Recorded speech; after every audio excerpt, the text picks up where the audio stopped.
Olá, seja mais uma vez muito bem-vindo aqui ao canal do Ayrton Bruno. Dois temas principais hoje. O primeiro é o do título do vídeo e o segundo que eu vou trazer a vocês é o problema na Europa e no mundo.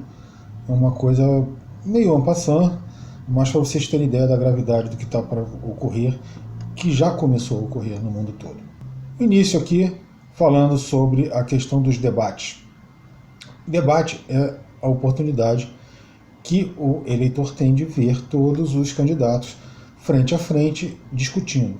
É verdade que os debates no Brasil são bastante rasos.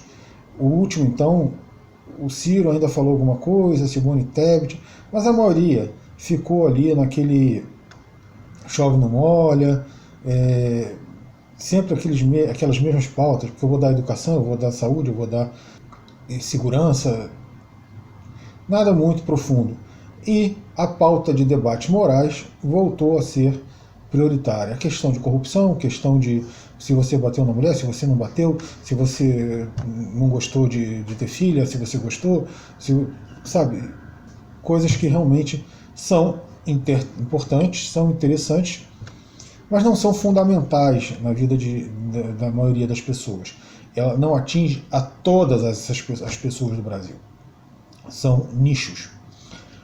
E debate presidencial não pode ser debate de nicho, a verdade é essa. O respeito às diferenças é uma coisa. A atenção exclusiva a minorias é outra. Dito isso, o debate, a falta deles, inibe o eleitor e privilegia aqueles mais conhecidos, que são Lula e Bolsonaro. O Ciro também é bastante conhecido, mas é um bastante conhecido mais ou menos. A maioria dos brasileiros sabem o nome de Ciro Gomes, conhecem o nome dele, talvez saiba que ele é um político e tal, mas não tem ideia realmente do trabalho que ele faz, da trajetória política dele, de todas as realizações que ele teve na vida pública e também na privada. O Simone Tebet mais ainda, e ainda mais o Dávila e a Soraya, que tiveram muito pouca visibilidade. Apesar de serem políticos, de terem um certo reconhecimento, de terem tido votos, em âmbito nacional, eles são pouco conhecidos.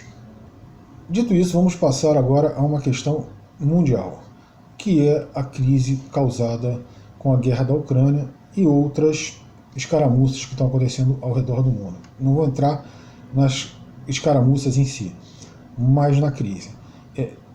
Europa, eu nunca vi tanto tiro no pé, tanta ação, tanta decisão errada como a Europa tem tomado nos últimos tempos.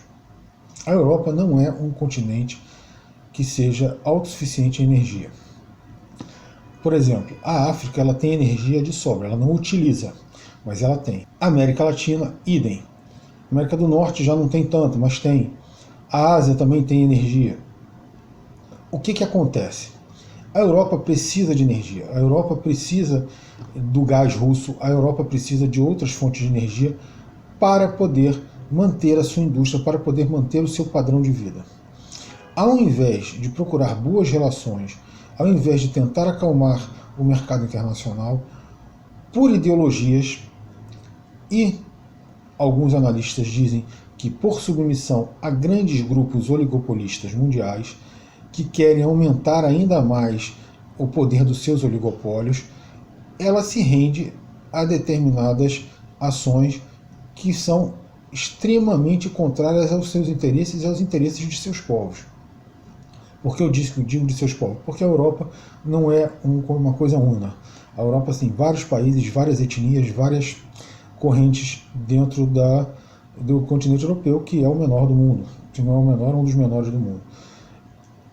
E que essas correntes elas são antagônicas, elas têm conflitos, mas nos últimos 50 anos, 60, e elas até que vinham se relacionando relativamente bem. E agora, por essas ideologias e por uma submissão a esses interesses oligopolistas, eles vêm tomando decisões absolutamente inacreditáveis. E essas sanções à Rússia são o auge dessas medidas que eles têm tomado. A Rússia, como eu já disse em outras ocasiões, tanto aqui como no blog dos mercantes, a Rússia não é a Líbia, a Rússia não é o Iraque, a Rússia tem poder nuclear, a Rússia tem... Então ela tem o melhor exército do mundo, em termos de qualidade de armas, em termos de operacionalidade, e ela não vai se submeter às decisões e ingerências do chamado Atlanticismo, que é uma coalizão feita ali pela Europa, Estados Unidos, Japão, Austrália e mais alguns poucos países. Ela não vai se submeter a isso, muito menos a China. E esse é o conflito que nós vemos agora. E todo esse conflito está levando a uma recessão não apenas na Europa. É claro, se você pega um continente como o europeu, que é responsável por produção, mas mais ainda por consumo importante no mundo, você vai provocar uma recessão mundial. Se o México já provocou, se a crise da Coreia provocou, se uma crisezinha chibunga no país como o Brasil provocou, você imagine uma crise, uma recessão forte que está se avizinhando aqui no continente europeu, se essa recessão realmente se concretizar, se essas medidas estúpidas dos europeus não forem revistas. Isso vai ser igual um efeito dominó. Vai gerar uma catástrofe econômica mundial. E é isso que parece que tem muita gente procurando.